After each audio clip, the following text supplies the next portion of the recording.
시청자 여러분 반갑습니다. 제가 어젯밤에 트럼프가 예상을 뛰어넘는 초강경 대국민 성명을 발표할 것이라는 방송을 올렸는데 결론적으로 완전히 빗나갔습니다. 그렇습니다. 완전히 빗나갔습니다. 자기 말이 틀려도 이 자기 말이 맞다면서 이렇게 궤변을 늘어놓는 사람들이 간혹 있는데 저는 그런 것을 굉장히 싫어하기 때문에 결론적으로 제가 이게 틀렸다는 것을 인정을 합니다. 그 결론 부분은 제가 틀렸다는 것은 인정을 하고, 그렇지만 제가 오늘 이 방송을 올리는 이유는 첫 번째로는 그 내용에 대해서 말하자면은 결론은 틀렸지만은 그 내용에 대해서는 우리가 좀 꼭 알아야 된다는 것이고, 두 번째로는 어제 트럼프의 성명이 이란에 대해서는 별 것이 없었지만은 그것이 오히려 우리 한반도에는 굉장히 큰 의미가 있는 것이고, 그 숨겨진 의미에 대해서 우리 대한민국 국민이라면 꼭 알아야 되기 때문에 오늘 방송을 올리는 것입니다. 제가 어젯밤에 트럼프가 초강경 메시지를 내놓을 것이라는 영상을 올리고 나서 그 이후에 밤늦은 시간에 이란이 이 미군 기지에 대해서 공격을 하기 몇 시간 전에 이라크 총리실에다가 이라크 영토 내에 있는 미군 기지에 대해서 자기들이 공격을 할 것이라는 사실을 알려줬다는 것입니다. 자, 그 사실을 이라크 총리실에서 다시 미군 쪽으로 알려줬고, 그래서 미군들이 사전에 대피했기 때문에 이란의 미사일 공격에도 불구하고 미국의 인명피해가 한 명도 없었다는 것입니다. 자, 그런데 이란이 왜 이렇게 했을까요? 이것은 바로 이 이란이 미국에게 자신들이 공격한다는 것을 간접적으로 알려준 것과 전혀 다를 바 없는 것입니다. 이 말은 이란이 미국과 전쟁하기를 원하지 않는다는 것이죠. 자, 그런데 이란이 이렇게 자신들의 공격을 갖다가 사전에 이 미군 쪽으로 이렇게 간접적으로 알려줄 것이라는 것은 사실은 아무도 예측을 할 수도 없었던 그런 부분들이고, 그러한 사실들은 이 신이 아니라면 알 수 없겠지요. 자, 이란이 이렇게 미국에게 자신들이 실제로 미국을 공격할 의사가 없다는 것을 이 100% 알려준 상황에서, 자, 이런 배경 속에서 이 미국 같은 경우에도 제가 여러 번 말씀을 드렸지만은 이란과는 전쟁을 원하지 않고 있습니다. 그렇기 때문에 이번 사건에 대해서 이 미국이 탈출구를 찾기 위해서 이란에 대해서 이렇게 무력 사용을 하지를 않고 경제적인 제재를 하겠다는 이런 톤 완화된 그러한 이 성명서를 트럼프가 저는 발표했다고 보고 있는 것입니다. 자, 그런데 제가 이 트럼프가 이번에 초강경 메시지를 발표할 것이라고 말씀드린 그 근거는 뭐였습니까?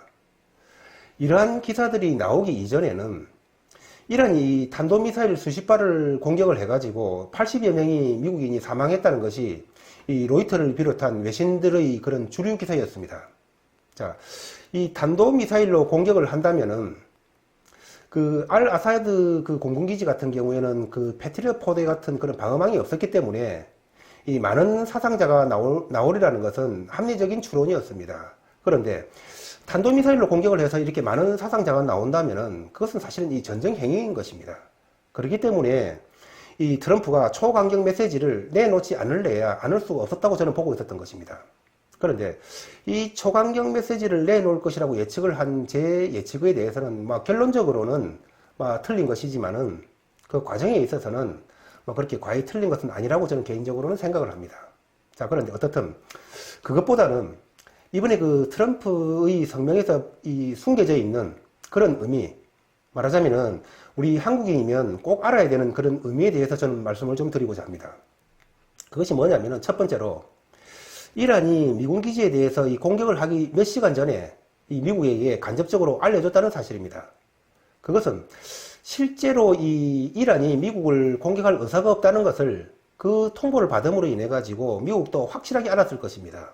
그런데 저 같은 이런 개인 유튜버들도 그러한 이란의 통보를 알기 전에라도 이란이 미국과 전쟁을 원하지 않는다는 것은 제 방송에서도 제가 여러 번 이 사건 초기부터 말씀을 드렸던 부분입니다.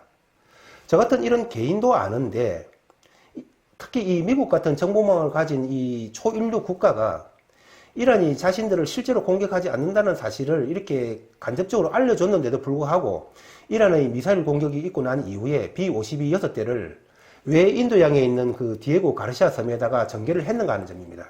다시 말씀드리면은 이란이 미국을 실제로 공격할 의사가 없다는 것을 미국이 명백하게 알았는데 B-52 전개라든지 그 외에 많은 이 군사력들을 왜 중동 쪽으로 그렇게 전개를 하느냐 하는 것입니다.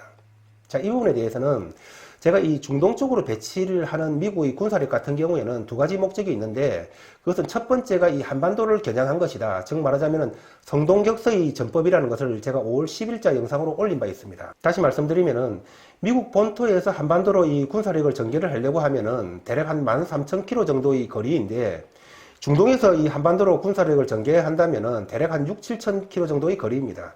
딱 절반 정도의 거리이기 때문에 중앙기지로서의 활용을 위해서 이 중동 쪽으로 군사력을 전개했다고 저는 보는 것입니다. 두 번째로는 이 북폭을 위한 준비 단계로 이 미국이 고유가 정책을 취하기 위해서, 말하자면은 이 성동격서의 전법과 이 고유가 정책 이 두 가지를 위해서 미국이 중동 쪽으로 저는 이 군사력을 전개하고 있다고 보고 있는 것입니다.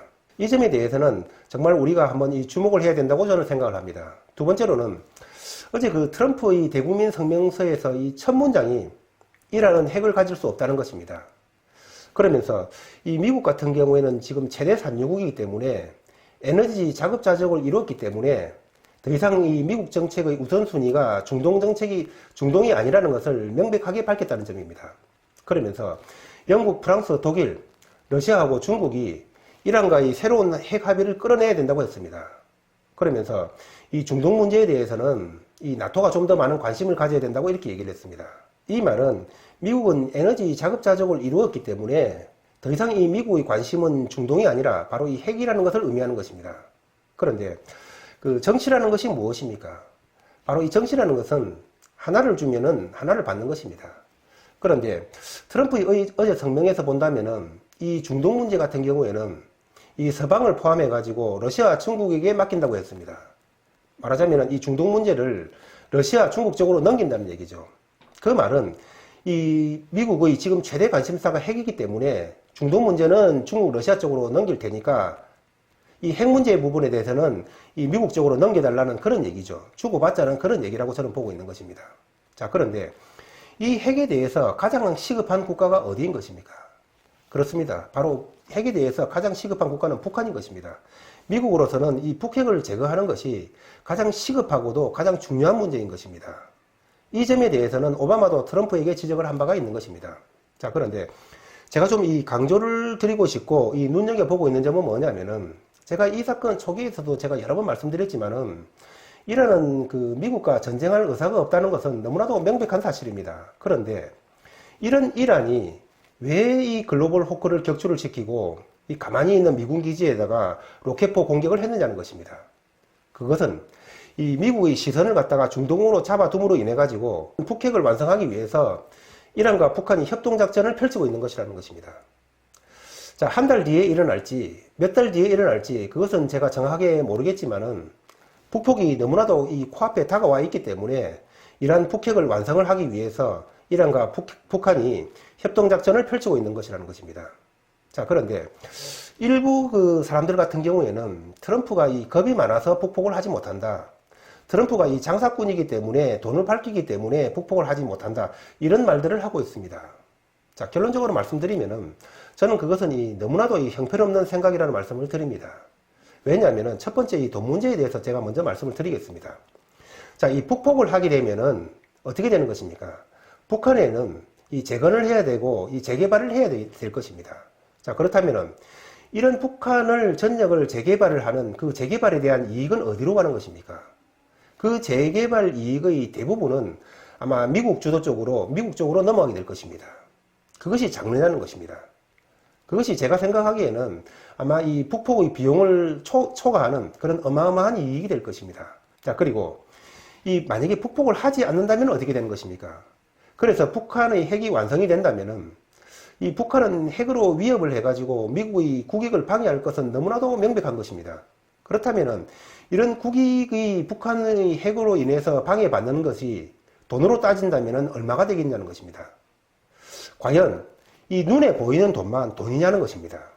자, 그리고 이 핵이 완성된다면은 여러분 아시다시피 북한하고 이란 같은 경우에는 거의 군사기술을 공유하다시피 하고 있는 그런 국가들입니다. 그런데 북한이 이 핵을 완성하면은 그러한 핵기술들이 이란으로 넘어가지 않겠느냐는 것입니다. 그리고 그러한 것들이 헤즈볼라라든지 이런 중동 테러 조직들한테 넘어가지 않겠느냐는 것입니다. 자, 그렇게 된다면은 미국에 대해서 테러를 못해서 이 안달을 하고 있는 것이 중동의 테러 조직들입니다. 그런 조직들에게 핵물질들이 넘어간다면은 이 경제력이 문제가 아니라 바로 이 미국의 국운이 걸려있는 문제인 것입니다. 이런 것들이 경제적으로 따져본다면은 과연 이 금액으로 따져본다면은 상상이나 가느냐 하는 것입니다. 자, 그리고 이렇게 그 북한과 중동 쪽으로 핵들이 개발되고 넘어간다면은 전 세계가 핵 도미노에 빠지지 않겠느냐는 것입니다. 그렇게 되면은 이 미국의 지금 번영을 이루고 있는 두 축이 바로 이 군사력과 경제력인 것인데, 전 세계가 핵 도미노에 빠진다면은 미국의 군사력이라는 것은 의미를 잃게 되는 것입니다. 그런데 미국이 군사력의 의미를 잃게 되면은 미국의 경제력도 같이 추락할 수밖에 없는 것입니다. 자, 이것이 돈으로 따지면은 얼마겠느냐는 것입니다. 이것이 돈으로 따진다면 상상이 가는 금액이냐는 것입니다. 자, 그리고 겁이 많아서 이 트럼프가 북폭을 못한다고 이렇게 말씀을 하시는 분들도 계시는데, 이 겁이라는 것은 약한 국가가 겁을 느끼는 거 아닙니까? 김정은이가 겁을 느껴야 되고 하메이니가 겁을 느껴야 되는 것 아니겠습니까? 그런데 이 세계 최강 군사력을 가지고 있고, 그것도 이 전 세계와 싸워도 미국 혼자서 지지 않을 만한 압도적인 군사력을 가지고 있는 트럼프가 왜 겁을 느끼겠냐는 것입니다. 그런 생각을 한다면은 저는 그것은 너무나 이 바보 같은, 말하자면은 이 논리성이 1도 없는 그런 생각이 아니냐는 그런 생각을 저는 하는 것입니다. 자, 제가 이 마지막으로 한마디만 더 말씀을 드리면은, 이 전쟁이라는 것이 가만히 있다가 우리 전쟁합시다 하고 그냥 일어나는 것입니까? 이 전쟁을 하기 위해서는 많은 사전 준비가 있어야 될 것입니다. 뭐 식량도 준비를 해야 되고 탄약도 준비를 해야 되고 부대도 배치를 해야 될 것이고, 이런 수많은 전쟁 징후가 있다는 것입니다. 자, 그런데 이런 전쟁 징후가 있는데 우리 한미 정보 당국이 북한의 그런 전쟁 징후를 모르겠느냐는 것입니다. 북한의 부대들이 이동을 한다면은 그런 이동을 모르겠느냐는 것입니다. 자, 이번 솔레이마니 제거 사건에서 보는 것처럼 미국 같은 경우에는 2만 킬로 떨어져 있는 그 이란에서 하메이니 한 개인이 어떻게 이동을 해서 어떤 차에 탑승을 하는지를 정확하게 꿰뚫어 보고 있다가 그 차량을 갖다가 쪽집게 타격을 했습니다. 자, 그런데 북한의 이런 부대들이 이동을 해서 땅굴 속으로 들어간다면은 그것을 모르겠느냐는 것입니다. 그렇다면은 이런 땅굴 같은 경우에는 아마 북한이 총 한 방을 못 쏘고 죽을 수밖에 없는 그런 무덤이 될 것이라는 것입니다. 제가 말씀드리는 것은 이 과거 땅굴이 없다는 것이 아니라 지금 이런 현대 첨단 그 전자전 상태 속에서는 북한의 이동이라는 것은 샅샅이 다 훑어보고 있기 때문에 그러한 북한의 부대들이 땅굴이 있다고 하더라도 글로 이동하기는 어렵다는 것입니다. 자, 그리고 저는 우리 이 국민들이 왜 이렇게 이 논리성이 없는지 정말 굉장히 슬펐습니다. 이게 무슨 말이냐면은 며칠 전에 이 김태우 방송을 보니까 제가 하도 그 제목이 이상해서 그 방송을 한번 봤는데, 그 방송에서 뭐라고 얘기를 하느냐면은 이 조국이가 구속이 안 된 것이 차라리 잘 됐다는 것입니다. 그 이유가 뭐냐면은 이 조국이 같은 경우에는 문재인 정부가 버린 카드이기 때문에 이 조국이가 구속이 돼 버리면은 이 조국이의 이슈가 다 묻혀버리기 때문에 문재인 정부가 좋아할 것이라는 것입니다. 그런데 이 조국이가 구속이 안 되면은 그 조국의 이슈가 계속 살아있기 때문에 이 문재인 정부가 싫어할 것이고, 그것이 따라서 우리 우파 국민들에게는 좋은 것이라는 것입니다. 잘된 것이라는 얘기죠. 여러분, 이게 말입니까? 자, 그렇다면은 이 박근혜 대통령은 왜 구속이 됐습니까? 그리고 이 우리 우파 150명의 인사들은 왜 구속이 됐던 것입니까? 자, 그리고 이 10월 3일 날, 그리고 10월 9일 날 그 수백만의 우리 우파 국민들이 왜 이 광화문 광장에 수백만 인파들이 모여가지고 이 조국의 구속을 외쳤던 것입니까? 제가 정말 슬펐던 것은 그 이유는 뭐냐면은 김태우의 이런 말이 아닙니다. 자, 김태우가 뭐라고 하든 그것은 저한테는 상관이 없습니다. 그렇지만은 이러한 이 김태우의 말에 대해서 수많은 우리 우파 국민들이 박수를 치더라는 것입니다. 무슨 말씀이냐면은 그때 이 방송의 제가 댓글을 보니까 제가 볼 때까지 수백 명의 사람들이 단 1의 예외도 없이 모두가 이 김태우의 분석에 대해서 박수를 치더라는 것입니다. 정말 저는 이것을 보면서 정말 굉장한 이 슬픔이 들었습니다. 이 우리 우파 국민들이 지력이 왜 이런 것인지, 판단력이 왜 이런 것인지, 정말 저는 그때 굉장한 이 자괴감이 들어가지고 제가 월요일 날인가 하루 방송을 빠졌습니다. 물론 제가 이런 말씀을 드리면은 저한테는 이것은 굉장한 손해가 됩니다. 왜냐하면은 우리가 이 직장에 근무를 하더라도 이 주변 동료들하고 뭐 선후배들하고 다 잘 지내야 되는 것이고, 하지못해 이 장사를 한다고 하더라도 이웃 가게들하고는 다 잘 지내야 되는 것입니다. 더군다나 이 유튜브 같은 경우에는, 특히 저 같은 이 소규모 유튜브 같은 경우에는 이 대형 방송들에게 이렇게 한번 출연을 하게 되면은 순식간에 많은 구독자들이 늘어날 수 있는 것이기 때문에 특히 이 대형 유튜브들하고는 친해야 되는 것입니다.